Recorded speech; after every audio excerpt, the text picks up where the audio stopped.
Hello, my name is Charles, and in today's video, I'm going to give you tips based on neurobiology and neuroscience from what I've learned with 3 different types of learning methods to help you get good at any skill. So the 3 types of learning we're going to talk about today are observational learning, latent learning, and non-associative learning. So first, for observational learning, this is, let's say you want to get good at golf. Who do you want to watch? You want to watch Tiger Woods. Watch the best of the best play golf, and you have these mirror neurons that'll help you imitate his behavior.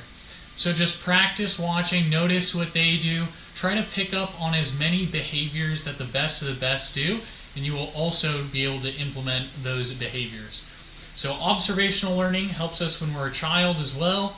When we watch other people out in the world, right? The more we can watch really good people do things, the better we can do at those things. So observational learning, super important. Then you want to do latent learning. Now, latent learning is just being an interesting person in a way. Latent learning is when, let's say a mouse goes down a maze, right? And there's no reward at the end, it just goes down the maze. But later, the mouse goes down the maze at the end, or again, but they put a piece of cheese at the end of the maze. Now this time it gets rewarded, and it does so, the second time around better because it's already done it once. And this is where develop skills and develop hobbies and develop interests, things that you like to learn and do and be good at, because you don't know when they'll come in handy again. So latent learning is you've learned something, you've learned either a skill, an idea, something, and then in a future time is when you get the reinforcement or reward for learning that information, skill, or thing.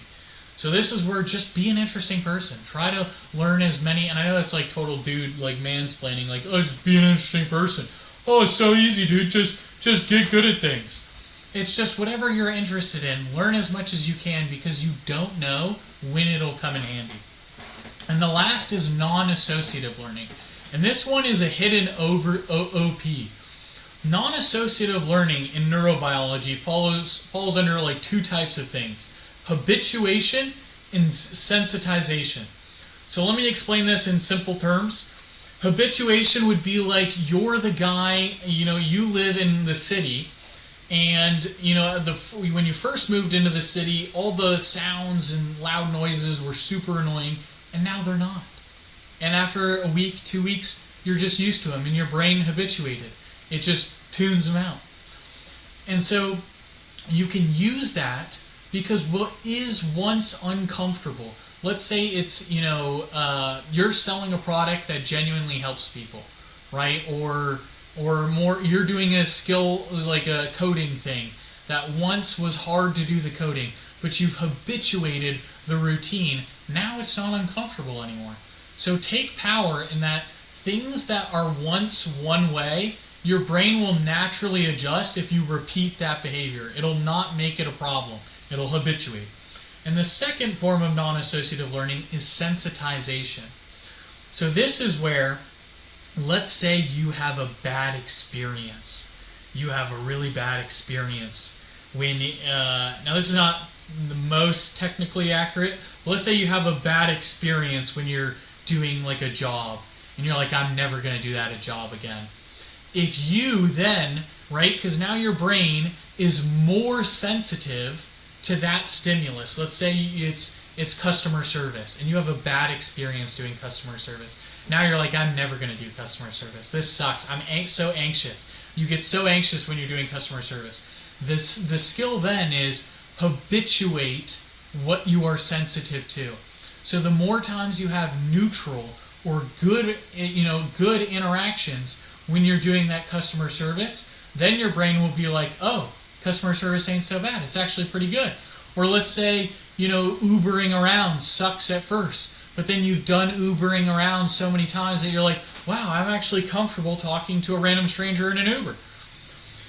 This is the power. So, yeah, sensitization, non-associative learning is OP because you can habituate things that seem hard at first can become habit later on. Latent learning learn skills for no reason, because at some point they might have a reason and it might be super overpowered. And last is observational learning. If you want to get good at something, watch the best at the best, and your brain will slowly pick up and imitate the behaviors that that person is exhibiting. So I hope this helps. These are three neurobiology, frameworks for you to use. It's observational learning, latent learning, and non-associative learning to get good at any skill. God bless, and I hope you have a wonderful day.